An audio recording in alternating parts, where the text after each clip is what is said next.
नमो नमः मित्रों, स्वागत, अभिनंदन। आप देख रहे हैं YouTube चैनल कुलदीप सिंह संस्कृतामृतम। आज हम नीति शतक के उन श्लोकों को पढ़ेंगे जिसमें भर्तृहरि जी ने दुष्ट लोगों का जो स्वभाव वर्णित किया है, दुष्टों का स्वभाव कैसा होता है, सज्जनों की प्रशंसा की है, विद्या का महत्व बताया है। तो उसी प्रकार से सज्जनों की जो दुष्टों की जो प्रवृत्ति है उसके विषय में भर्तृहरि जी ने क्या कहा है, आइए देखते हैं।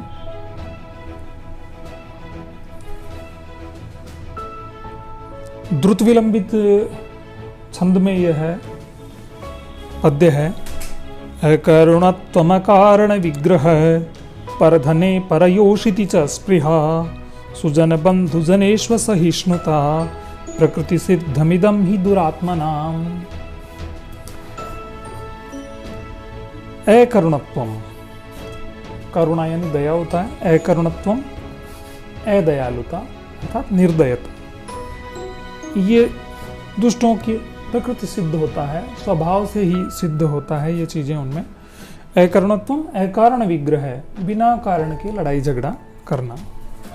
परधने परयोषिति च स्पृहा, दूसरों के धन पर और दूसरों की स्त्रियों के विषय में उनकी स्पृहा, उनकी इच्छा करना।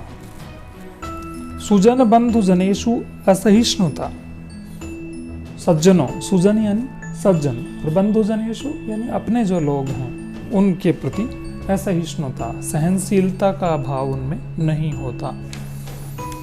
ही निश्चित ही इदम, यह दुरात्मनाम प्रकृति सिद्धम, ये दुष्ट लोगों में स्वभाव सिद्ध लक्षण हैं, दुष्ट लोगों के स्वभाव सिद्ध लक्षण हैं।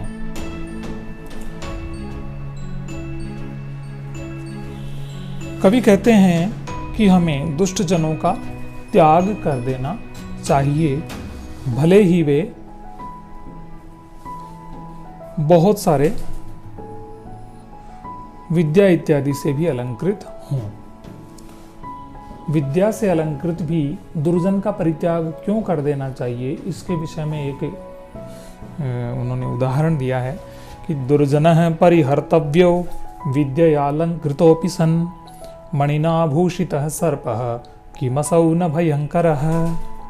दुर्जनः परिहर्तव्यः, दुष्टः जनः दुर्जनः विद्यया अलंकृतः सन् अपि, विद्या से अलंकृत होने पर भी परिहर्तव्य है, उसे त्याज्य है, वो उसका त्याग कर देना चाहिए। ऐसा दुष्ट व्यक्ति जो विद्या से भी अलंकृत विभूषित है उसे भी हमें त्याग देना चाहिए, क्योंकि मणिना भूषित है असौ सर्प है किम भयंकर है न भवति। मणिना भूषित है, मणियों से भूषित, मणि से भूषित यानी कि जिस सर्प के मणि हो, क्या वह सर्प भयंकर नहीं होता? अर्थात अवश्य होता है। मणि से अलंकृत होने पर भी सर्प जिस प्रकार से भयंकर तो होता ही है, उसी प्रकार से दुष्ट व्यक्ति यदि विद्या से भी अलंकृत है तो वह भी त्याज्य है, त्याग के योग्य है। अगला पद्य हम देखें। यह पद्य शार्दूल विक्रीडितम छंद में लिखा गया है। सद्गुणी लोगों का जीवन यशस्वी होता है और दुर्गुणों से निंदनीय भी होता है। लोभश्चेद गुणेन किं पिशुनता यद्यस्ति किं पातकैः सत्यं चेत् तपसा च किं शुचिवनो यद्यस्ति तीर्थेन किं सौजन्यं यदि किं गुणैः सुमहिमा यद्यस्ति किं मण्डनैः सद्विद्या यदि किं धनैरपयशो यद्यस्ति किं मृत्युना।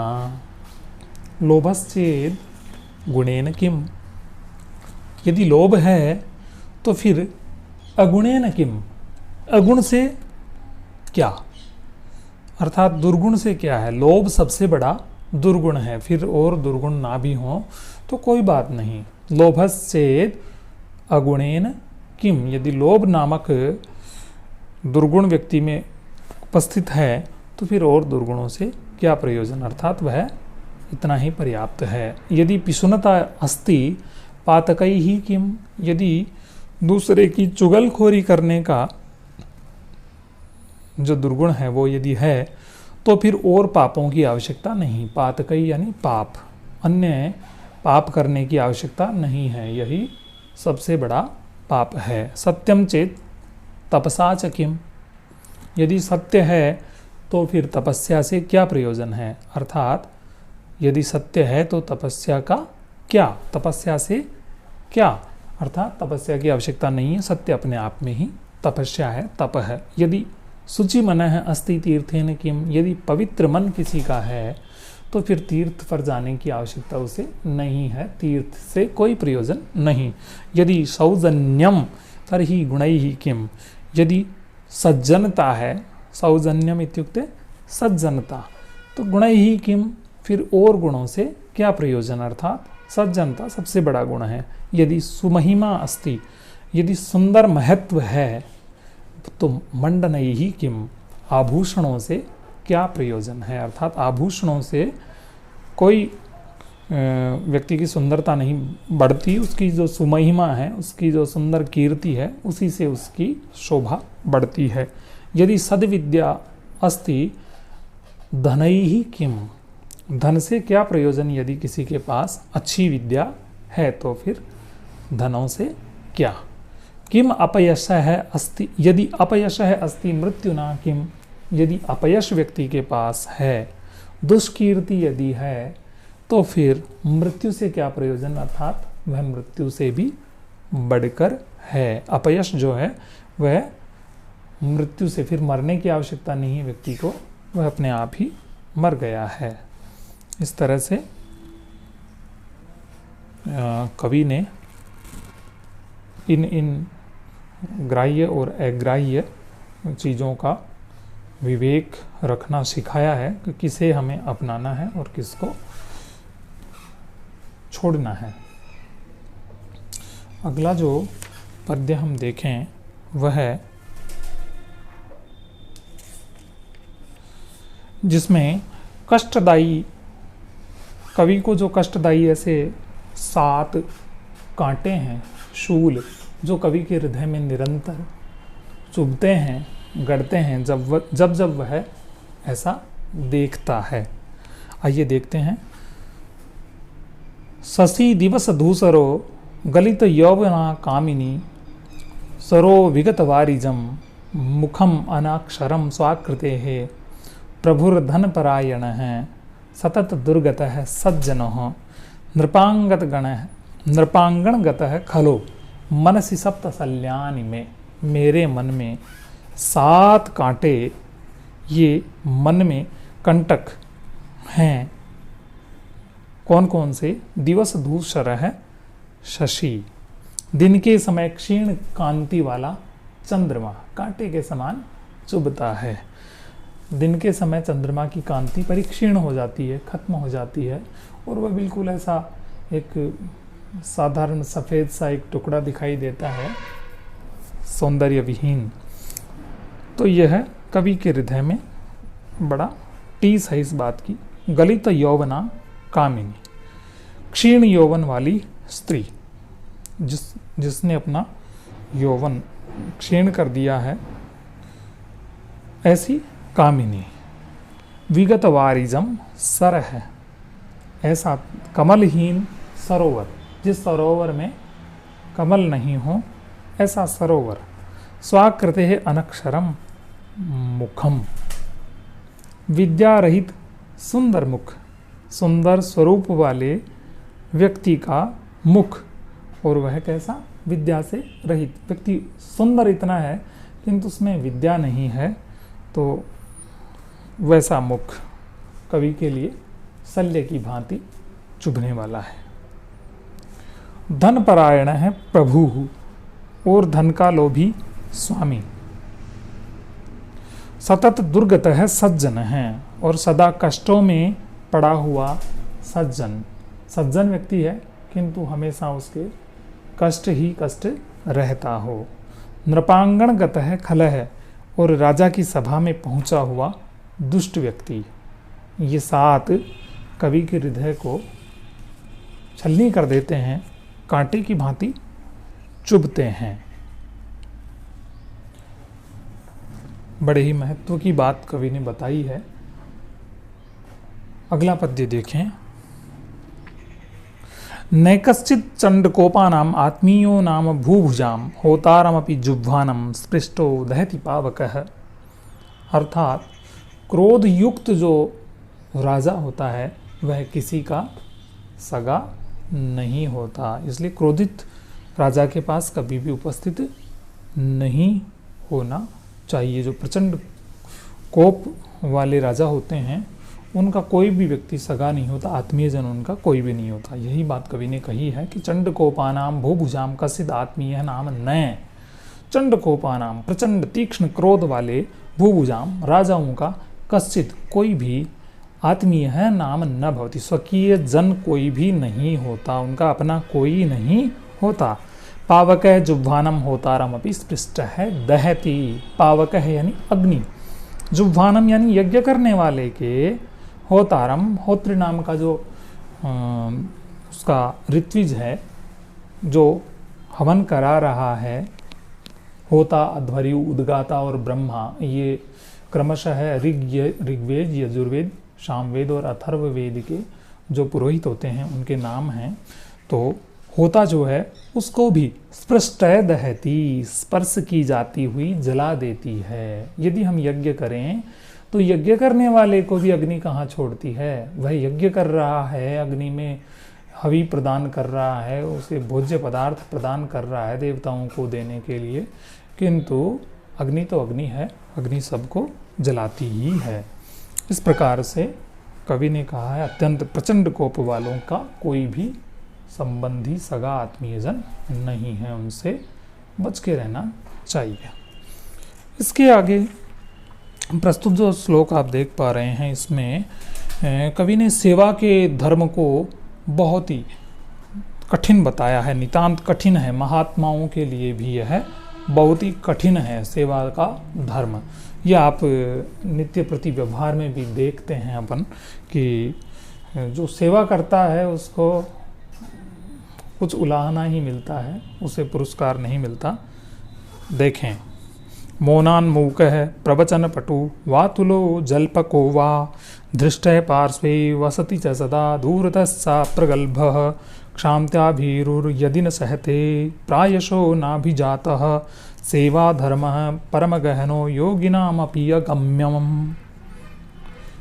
सेवा का जो धर्म है योगिनामपि अगम्यः, वो से योगियों के लिए भी, महात्माओं के लिए भी अगम्य है, अर्थात वहाँ जाया नहीं जा सकता, अज्ञेय है, उसको जाना नहीं जा सकता। मौनान मूक है, यदि मौन रह जाए सेवक तो कहते हैं ये तो गूंगा है। प्रवचन पटुहु, यदि बोलने में चतुर हो तो कहते हैं वातुल है, बातुनी है जी, बहुत ज़्यादा बोलता है। जलपक है या वाचाल है, ऐसा कहते हैं। सदा पार्श्वे वसति, यदि हमेशा ही सर्वदा समीप में रहे, पास में रहे तो कहते हैं दृष्ट है, ढीठ है। दूरतः अप्रगल्भ है, यदि दूर चला जाए, दूर रहे, पास में नहीं आए सेवा करने वाला तो कहता है वह प्रतिभाहीन है, अप्रगल्भ है। क्षान्त्याभीरुहु, क्षमाशील हो तो कहते हैं ये तो डरपोक है, भीरु डरपोक। यदि न सहते, और यदि वो सहन नहीं करता तो कहेंगे प्रायशः न अभिजात है, कि अभिजात नहीं है। अभिजात यानी उच्च कुल में उत्पन्न हुआ नहीं है, नहीं जी, अच्छे कुलीन नहीं है यह, सेवा करने वाला व्यक्ति कुलीन नहीं है, इसलिए देखो भड़क गया है, सहन ही नहीं कर पा रहा। अतः इसलिए परम गहन है सेवा धर्म, यह जो सेवा का धर्म है यह परम गहन है, अर्थात अत्यंत गूढ़ है, योगियों के लिए भी यह अज्ञेय है। फिर से दुष्टों के विषय में वसंत तिल का छंद में यह पद्य लिखा गया है। उद्भाषिताखिल खलस्य विशृंखलस्य प्राग्जात विस्तृत निजाधम कर्म वृत्तेः दैवादवाप्त विभवस्य गुणद्विषोऽस्य नीचस्य गोचरगतैः सुखमाप्यते कैः। अर्थात जो दुर्जन व्यक्ति है उसका दर्शन, उसके पास रहना भी अहितकारक और अशुभ है। इस प्रकार से दुर्जन के विषय में बताया है कि उद्भाषित अखिल खलस्य, जो सभी दुष्टों को प्रकाशित करने वाले, सकल दुष्टों को प्रकाशित करने वाले, उद्भाषित अखिल खलस्य, खल यानी दुष्ट, दुष्ट को प्रकाशित करने वाले सब। विशृंखलस्य स्वेच्छाचारी, प्रागजात विस्तृत निजाधम कर्म वृत्ते है, पूर्व के काल में जो उसने अधम कर्म किए उन कार्यों को विस्तृत रूप में करने की प्रवृत्ति वाले।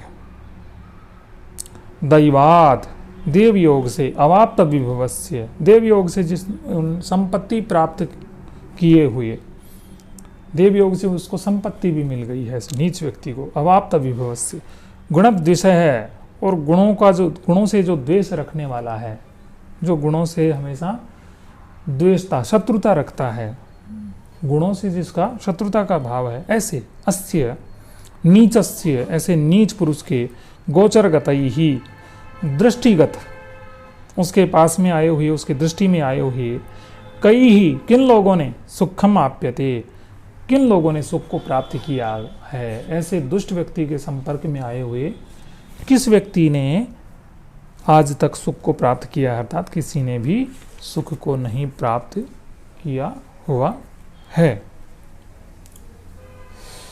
प्रस्तुत पद्य में कवि सज्जन और दुर्जन के भेद को प्रदर्शित कर रहे हैं। कौन सज्जन, सज्जन और दुर्जन की मैत्री, और उनमें भेद किस प्रकार का होता है, उसकी मैत्री कैसी होती है, उसकी मैत्री कैसी होती है।